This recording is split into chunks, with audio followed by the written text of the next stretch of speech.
గుర్తుంచుకోవాల్సిన విషయం ఏంటంటే ఆత్మశాస్త్రమే మహాశాస్త్రము, ఆత్మజ్ఞానమే మహాజ్ఞానము.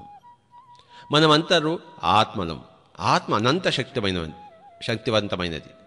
అంటే ఆత్మ ద్వారా తయారు చేయబడిన ఈ యొక్క భౌతిక కాయం కూడా అనంత శక్తివంతమైనది. మనం దాన్ని సరిగ్గా చూసుకుంటే అది ఎన్ని లక్షల సంవత్సరాలైనా ఉంటుంది. సరిగ్గా చూడడం అంటే ఏమిటి? ఒకటి, బాగా గాలి అంటే ఆక్సిజను, నీరు ఇవ్వడం. ఆ తర్వాత సరైన విధంగా ఆహారం ఇవ్వడం. ఫస్ట్ దానికి బోల్డ్ అంతా ఆక్సిజన్ ఇవ్వాలి, ప్రాణశక్తిని ఇవ్వాలి, ప్రాణవాయువుని అలా పూరిస్తూనే ఉండాలి. శరీరము తనంతట తాను ఆక్సిజన్ తీసుకుంటుంది, కానీ మనం కూడా దానికి ఎప్పుడు కూడాను ఆ ప్రాణశక్తిని ధారపోయాలి. ప్రతిరోజు కూడాను కళ్ళు రెండు మూసుకొని శ్వాస మీద ధ్యాస ఉంచితే గంట సేపు, 2 గంటల సేపు అద్భుతమైన ప్రాణశక్తి మనం ఆ శరీరంలోకి పంపుతాము. ఎన్ని లక్షల సంవత్సరాలైనా ఉంటుంది. ప్రాణశక్తితో తయారైన మరి ఈ యొక్క వాహనానికి ఎప్పుడు కూడా ప్రాణశక్తిని సరఫరా చేస్తూ ఉండాలి. ప్రతిరోజు 24 గంటల్లో ప్రాణశక్తిని సరఫరా చేయడమే ఆనాపానసతి యొక్క లక్ష్యం. కనుక అద్భుతమైన ఆరోగ్యం కావాలంటే ఆనాపానసతి మౌలికమైనది. ముమ్మడివరం బాలయోగి ఏమాత్రము భోజనం లేకుండా మరి కేవలం ప్రాణశక్తితోనే, యోగశక్తితోనే, ధ్యాన శక్తితోనే మరి చక్కగా అన్ని సంవత్సరాలు జీవించారు. ఎంతోమంది మరి హిమాలయాల్లో ఏమాత్రము భోజనం లేకుండా ఉంటున్నారు. కనుక భోజనము అవసరమే లేదు. కావలసిందల్లా ఈ యొక్క అద్భుత భౌతిక కాయానికి ప్రాణశక్తిని అలా పూరిస్తూ ఉండడము. కనుక ప్రప్రథమైన ఫుడ్, భోజనము ఈ ప్రాణశక్తి, విశ్వమయ ప్రాణశక్తి. ఈ శరీరానికి ఆ ప్రాణశక్తిని అందించే విధానమే ఆనాపానసతి. కనుక ప్రప్రథమైన ఆరోగ్య సూత్రము ఆనాపానసతి, ప్రాణశక్తిని మరి పూరించడము. తర్వాత ఈ గాలి తర్వాత రెండవది వచ్చేది మరి నీరు. ఎంతో నీరుని ఎప్పుడు మనం త్రాగుతూ ఉండాలి. ఎప్పుడు కడుపు నిండా నీరు ఉండాలి. Water is the most important element in the physical body. ఈ నీరు అనేది భౌతిక కాయ నిర్మాణంలో 80% అంతా నీరే. కనుక ఆ నీరుని ఎప్పుడు మనము ఆ సప్లై చేస్తూ ఉండాలి. ఎప్పుడు పొద్దున్న లేచినప్పటి నుంచి రాత్రి వరకు అలా గటగట నీళ్లు తాగుతూనే ఉండాలి. యోగులు ఎప్పుడు కమండలంలో నీళ్లు పెట్టుకుని ఉంటుండేవారు. ఎందుకు? ఆ కమండలో నీళ్లు ఎప్పుడు తాగుతూనే ఉండేవారు.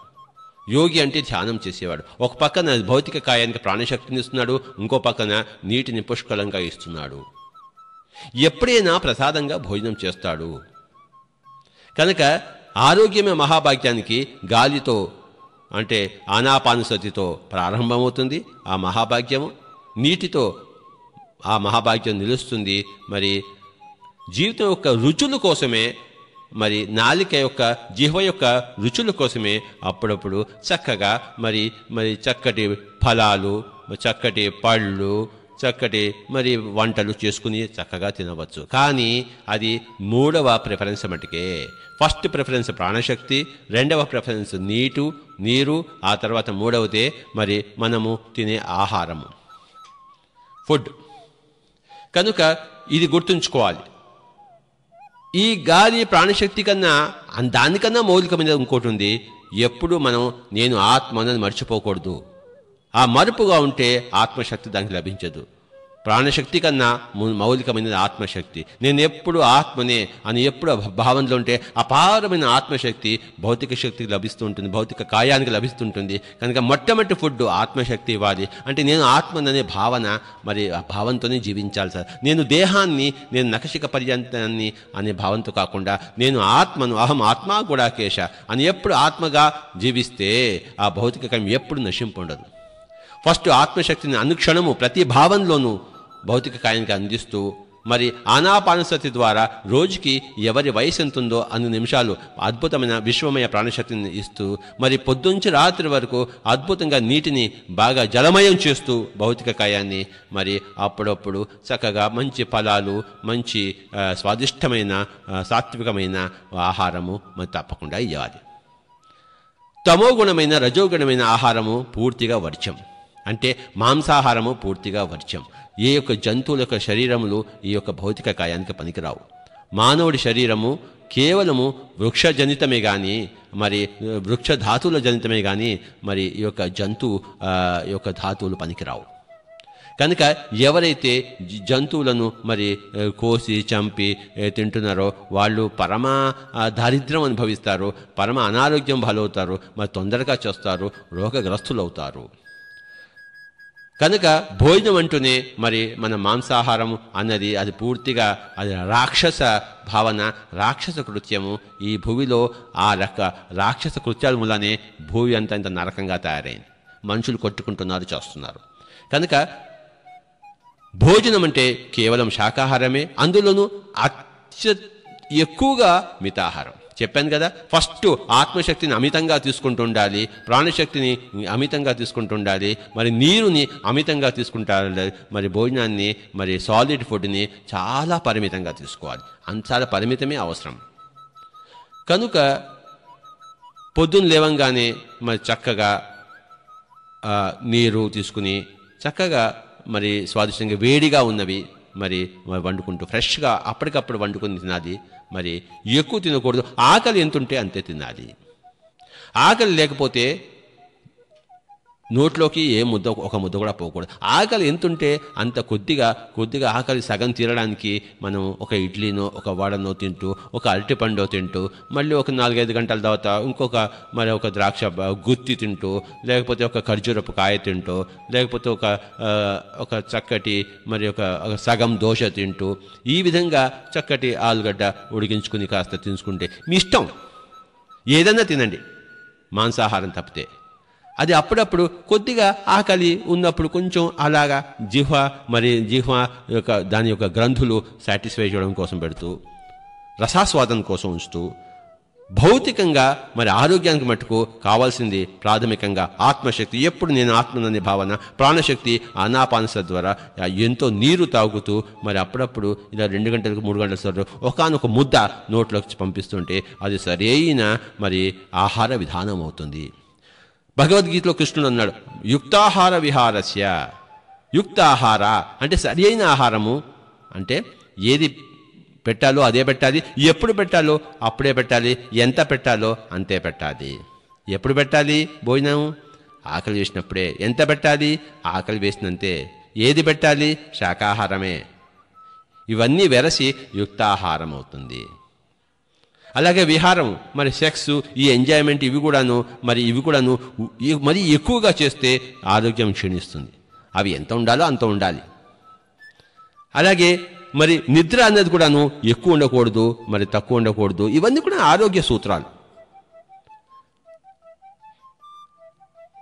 కనుక తర్వాత మేము సిగరెట్ త్రాగచ్చా అని కొంతమంది అంటారు. అప్పుడప్పుడు త్రాగచ్చు, అది ఏమిటో రుచి చూడడం కోసం. కానీ పొదుగుగా త్రాగితే మరి ఆరోగ్యం క్షీణించకేమవుతుంది, క్యాన్సర్లు రాకేమవుతాయి. మేము త్రాగవచ్చా అంటారు. పొదుగుగా త్రాగితే మరి అంతా చెడిపోతుంది, అస్తవ్యస్తం. అప్పుడప్పుడు రుచి కోసం తాగవచ్చు, అది ఏమిటి ఎలా అని తెలుసుకోవడం కోసం.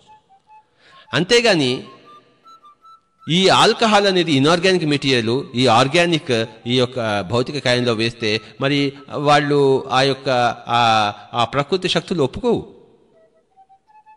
వాటికి ఆ ప్రకృతి శక్తులకు, ఆ కార్మికులకు, ఆ మేనేజర్స్కు ఏది అవసరమైతే ఏది కావాలో వాటిని సంప్రదించి మనం పెట్టుకోవచ్చు కదా. కనుక గుర్తుంచుకోండి, ఈ కేవలం శరీరము అనేది ఒక పెద్ద విశ్వము. దాని వెనకాల పెద్ద కర్మాగారం ఉంది, మేనేజర్లు ఉంటారు, మరి వర్కర్స్ ఉంటారు.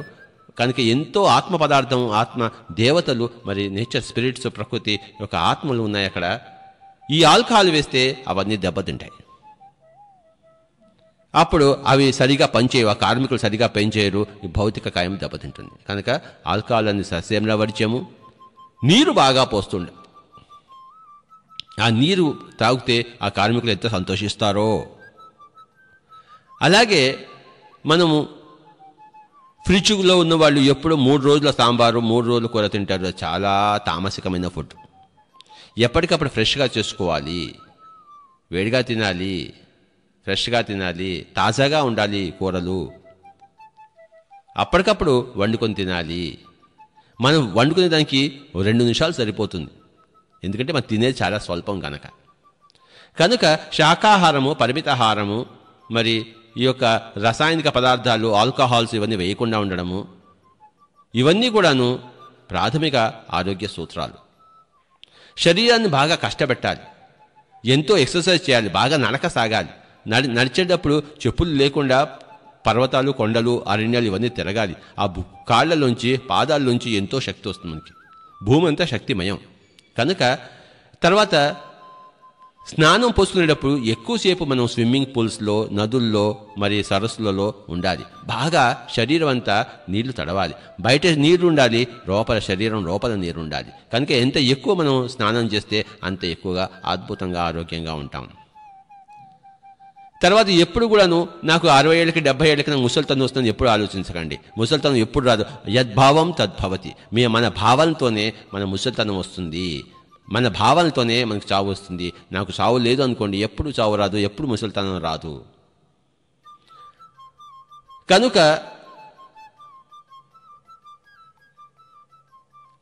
ఏది తినాలో, ఎంత తినాలో, ఎలా తినాలో అలా తింటూ, ఏది తినకూడదో, ఎలా తినకూడదో, ఎంత తినకూడదో అలా తినకుండా ఉంటే, బాగా నీళ్లు తాగుతూ ఉంటే, ఫలాలు బాగా తింటూ ఉంటే, నేచర్ ఫుడ్ ఫలం అనేది మానవుడికి నిర్దేశించబడిన ప్రకృతి యొక్క ఆహారము ఫలం. ఫలాలే తినాలి కనుక ఫలాహారం. మాంసాహారులందరూ శాకాహారులు కావాలి, చివరికి శాకాహారులందరూ ఫలాహారులు కావాలి. ఆ ఫలాహారులందరూ కూడాను ఒక పక్కన ఫలాహారము, మరో పక్కన శ్వాసాహారము అంటే ప్రాణశక్తి తీసు. ఆత్మాహారం కూడా తీసుకోవాలి. ఎప్పుడు ఆత్మాహారం గుర్తుంచుకోండి. ఎప్పుడు నేను ఆత్మననే భావనే ఆత్మాహారము. ఆత్మాహారం అత్యంత అద్భుతమైన శక్తివంతమైనది. ఆత్మాహారాన్ని ఇస్తూ, శ్వాసాహారాన్ని ఇస్తూ, శాకాహారాన్ని ఇస్తూ, జలాహారాన్ని ఇస్తూ ఉండాలి. ఇది ఆరోగ్యమే, మరి మహాభాగ్యం అని తెలుసుకోవడానికి, అలా జీవించడానికి మనకు కావలసిన పరిజ్ఞానం. ఈ ఆత్మ విజ్ఞానం లేకపోతే ఎప్పుడు కూడాను ఈ భౌతిక విజ్ఞానం రాదు. కనుక ఆత్మశాస్త్రమే ఆరోగ్య శాస్త్రము. ఎక్కడైతే ఆత్మశాస్త్రం లేదో అక్కడ ఆరోగ్య శాస్త్రం లేదు. ఆత్మశాస్త్రమే మహాశాస్త్రము, ఆరోగ్యమే మహాభాగ్యము. మేడలు మిద్దెలు మహాభాగ్యాలు కావు. ఐశ్వర్యాలంటే మేడలు మిద్దెలు కావు. అణిమ, మహిమ, గరిమ, లగిమ, ప్రాప్తి, ప్రకామ్య, ఈశత్వ, వశిత్వ అనే ఈ యొక్క సిద్ధులే, ఈ యొక్క ఐశ్వర్యాలే, అష్ట ఐశ్వర్యాలే, మరి అష్ట సిద్ధులే, మరి అష్ట లక్ష్ములు. అదే అష్టభాగ్యాలు, అష్టమహాభాగ్యాలు. ఇవన్నీ యోగసిద్ధులు, జ్ఞానసిద్ధులు. కనుక ఐశ్వర్యం అనేది అది జ్ఞానసిద్ధి. అది అంతేగాని కార్లు, మేడలు ఇవన్నీ ఉండాలి, కానీ అవి కేవలము అది భౌతికమైన ఒకానొక మరి వాహనం మట్టుకే, ఒకానొక పరికరం మట్టుకే. శరీరానికి ఆ కారుకి, ఇల్లుకి సంబంధం లేదు. కనుక మనం శరీరంలో ఉన్నాం, మనం ఇంట్లో ఉండటం లేదు, కారులో ఉండటం లేదు. కనుక ఎప్పుడూ మనం శరీరధారణం, శరీరం అనే వాహనంలో తిరుగుతున్నాము. కనుక ఈ శరీరము ఎంత అద్భుతంగా అది ఉండాలంటే అదంతా మన చేతుల్లోనే ఉంది. డాక్టర్ చేతుల్లో ఏమింది. ఎవ్వరూ డాక్టర్ దగ్గర పోకూడదు, మందులు ససేమి రాబుచ్చుకోకూడదు. Never go to any doctors. All MBBS, MD, all doctors are fools. They don't know ABCD. వాళ్ళకి భౌతిక కార్యం తప్పితే, యాటమ్స్, మాలిక్యూల్స్ తప్పితే, ప్రోటీన్స్, కార్బోహైడ్రేట్ తప్పితే ఆత్మ పదార్థం గురించి తెలియదు. నాడీ మండల శాస్త్రం తెలియదు. ఈ యొక్క నేచర్ స్పిరిట్స్ వాళ్ళకి తెలియదు. ఈ శరీరం పిండం వెనుకాతలో ఉన్న ఆ మహా ఆత్మ కర్మాగారం గురించి వాళ్ళకి తెలియదు. తెలియని వాళ్ళ దగ్గర మనం వెళ్తే మన కొంపే మనం తగలబెట్టుకుంటాము. కనుక ఎవ్వరు కూడా దయచేసి డాక్టర్ దగ్గర పోవద్దు. ఏ మందులు పుచ్చుకోవద్దు. ఏ మందు ఆయుర్వేద అసలు ఏ మందు పుచ్చుకోకూడదు, అవసరం లేదు. ఆత్మ మందు పుచ్చుకోవాలి, జ్ఞానం అనే మందు పుచ్చుకోవాలి. కనుక యోగులం కావాలి మనం. తస్మాత్ యోగి భవార్జున. కనుక అర్జున యోగివిక అన్నాడు. కనుక ఎవరికైనా కూడాను వారి ఆరోగ్యము, మహాభాగ్యం కావాలంటే వారికి వారి యొక్క జీవితము, మరి ఈ భౌతిక జీవితము కొన్ని వందల వేల సంవత్సరాలు ఉండాలంటే, ఫిజికల్ ఇమ్మార్టాలిటీ రావాలంటే, చిరంజీవత్వం రావాలంటే, ఇచ్ఛామరణం రావాలంటే, ఎప్పుడంటే అప్పుడు మనం శరీరం వదిలిపెట్టగలగాలి. అలా ఉండాలి మన చావు అంటే. శరీరము విస్ఫోటం చెందాలి, శరీరము ఆ విధంగా భౌతిక కాయము మాయమైపోవాలి. ఆ విధంగా మనం శరీరం వదలాలి. అంతేగాని రోగగ్రస్తులమే మంచాలు పడి ఆ విధమైన చావు ఎవరికీ రాకూడదు. మరి ఆధ్యాత్మిక విజ్ఞానంతోనే ఇచ్ఛామరణము, మరి చిరంజీవత్వము, మరి దీర్ఘాయుష్షు, మరి శక్తివంతమైన చురుకైన ఉత్సాహభరితమైన మరి భౌతిక జీవితము, మరి ఇవన్నీ కూడాను సమకూరుతాయి కేవలం ఆత్మ విజ్ఞానంతోనే, ఆత్మశాస్త్రంతోనే. కనుక విషయాలు తెలుసుకోండి. ఆత్మశాస్త్రమే అంటే ద సైన్స్ ఆఫ్ ఆత్మ, అదే మహాశాస్త్రము, the fundamental science, the greatest science. The science of spirituality, the spiritual science is the greatest science, and the science of health is directly proportional to the science of spirituality. Spiritual science మనలో ఎంత ఉంటుందో అంత మనలో ఆరోగ్యకరమైన సంబంధించిన science ఉన్నట్టు లెక్క. కనుక ఈ యొక్క medical science is nothing but spiritual science. Medical science is nothing but spiritual science. అంటే ఈ ఆరోగ్య శాస్త్రము అది మరి ఆధ్యాత్మిక శాస్త్రమే. ఎవరి దగ్గర ఆధ్యాత్మిక శాస్త్రం ఉండదో వారి దగ్గర మరి ఆరోగ్య శాస్త్రం ఉండదు. కనుక గుర్తుంచుకోండి, ఈ యొక్క ఆరోగ్య శాస్త్రము ధ్యానంతోనే మొదలవుతుంది. ధ్యానంలో ABCD అని మనం తెలుసుకుందాం. ఏ అంటే ఆనాపానసతి, శ్వాస మీద ధ్యాస. B అంటే చిత్తవృత్తి నిరోధము, అంటే మన మైండ్ ఎంటీ కావడము. సి అంటే అద్భుతమైన విశ్వమయ ప్రాణశక్తి మన లోపలికి ఆవాహనం చేసుకోవడము, మరి యాక్సెసింగ్ కాస్మిక్ ఎనర్జీ. డి అంటే ఆత్మ విజ్ఞానము, ఆత్మానుభవము. కనుక ఆనాపానసతి ద్వారా మన మైండ్ ఖాళీ అయిపోయినప్పుడు అపారమైన ప్రాణశక్తి వస్తుంది. ఎప్పుడు మనకి ఆ ప్రాణశక్తి కావాలన్నా చిత్తవృత్తి నిరోధం చేసుకోవాలి. దానికి మార్గమే ఆనాపానసతి. కనుక ఆ అద్భుతమైన ప్రాణశక్తితో, సి అంటే ప్రాణశక్తి, అంటే అదే శ్రీ సీత అంటామని. సీత అంటే ప్రకృతి యొక్క శక్తి. ఎప్పుడంటే అప్పుడు మనం అపారమైన ప్రకృతి శక్తి మనం తీసుకోగలం, కాస్మిక్ ఎనర్జీ తీసుకోగలం. కనుక అది శ్వాసానుసంధానం ద్వారా మనం తీసుకుంటాము. కనుక ఎప్పుడు కూడాను మరి ఆత్మ విజ్ఞానం అయిన వాడు ఎప్పుడు ఆత్మ జ్ఞానంలోనే ఉంటాడు, ఎప్పుడు ఆత్మశక్తిని అలా ప్రసాదిస్తూనే ఉంటాడు. నేను ఎంతో తక్కువ తింటాను, ఎన్నో లక్షల మరి కిలోమీటర్లు తిరుగుతుంటాను, ఎన్నో లక్షల మాటలు మాట్లాడుతుంటాను, ఎంతోమంది లక్షల మందితో నేను మరి చర్చిస్తుంటాను. మరి ఇంత ఎక్కువ పని నేను ఎలా చేయగలుగుతున్నాను అంటే అది ఆధ్యాత్మిక శాస్త్రం యొక్క అపార బలంతోనే. కనుక లేకపోతే అసాధ్యం అది. ఈ విషయాలు మరి ఎవరికి వారు అనుభవంగా తెలుసుకోవాలి. దయచేసి అందరూ ధ్యానం చేయండి. డాక్టర్ దగ్గరికి పోవద్దు, మాంసాహారం తినవద్దు, శాకాహారం మితాహారంగా ఉండండి. మరి తమోగుణ రజోగుణ ఫుడ్ తీసుకోవద్దు. బాగా ఫలాహారులు కండి, ఎక్కువగా నీరు తీసుకుంటూ ఉండండి. బాగా ఎప్పుడు నేను ఆత్మనాన్ని మర్చిపోవద్దు. మీరు నిర్ణీతం చేసుకున్న సమయంత వరకు మీకు ఎప్పుడు చావు రానే రాదు. మీరు ఒక పలానా ఆయుష్ ప్రమాణం తీసుకుని వస్తారు. 20 ఓవర్లు ఆడాలను, 30 ఓవర్లు ఆడాలను, 50 ఓవర్లు ఆడాలను, 5 డేస్ మ్యాచ్ అను. అది కనుక మీరు ఎంత నిర్ణయించుకుంటారో అంతవరకు తప్పకుండా ఉంటే తీరుతారు. కనుక మనము ఆత్మ పదార్థము శరీర పదార్థంలో టెంపరీగా ఉంటున్నాము. శరీర పదార్థం యొక్క శక్తి ఆత్మ పదార్థం యొక్క శక్తి మీద ఆధారపడింది. ఆత్మ పదార్థం యొక్క శక్తి అనంతము. కనుక శరీర పదార్థం యొక్క శక్తి కూడా అనంతము. మనం శరీరాన్ని కంపు చేయకపోతే ఆ శరీరము వజ్రకాయంగా ఉండి మనకి ఎంతైనా సహకారం చేస్తుంది. ఈరోజు మనం ఈ ఆరోగ్యమే మహాభాగ్యము అన్న ఈ యొక్క సబ్జెక్ట్ తెలుసుకున్నాము. మొట్టమొదటిగా మనం తెలుసుకున్నది ఏంటంటే ఈ పిండం తయారు చేసేటప్పుడే, ఆ తయారు అయ్యబడ్డప్పుడే తల్లి గర్భంలో ఎంతోమంది ఆత్మదేవతల మూలకంగా, అంటే నేచర్ స్పిరిట్స్ మూలకంగా, మరి ప్రధాన పురుషుడు మూలంగా, అంటే ప్రధాన ఆత్మ మూలకంగా మరి తయారైంది. పూర్వజన్మ కర్మల ఆధారంగా తయారైంది. పూర్వజన్మ కర్మల్లో మనం పాపాలు చేస్తుంటే ఈ జన్మలో మరి నాడి మండలం అంతా కూడా రోగగ్రస్తమై ఉంటుంది. పూర్వజన్మ కృతం పాపం వ్యాధి రూపేణ పీడ్యతే. మనం పూర్వజన్మలో చేసుకున్న పాపాలే ఈ జన్మలో చేసుకున్న రోగాలకు మూలకాలం. రోగాలకి మూల కారకాలు పాపాలే. పాపాలే రోగాలుగా తయారవుతాయి. రకరకాల పాపాలు రకరకాల రోగాలుగా వస్తాయి. పెద్ద పెద్ద పాపాలు పెద్ద పెద్ద రోగాలు అవుతాయి. చిన్న చిన్న పాపాలు చిన్న చిన్న రోగాలు అవుతాయి. ఎక్కడైతే పాపాలే ఉండవో అక్కడ రోగాలే ఉండవు. ఎందుకంటే పూర్వజన్మ కృతం పాపం వ్యాధి రూపేణే పీడ్యతే.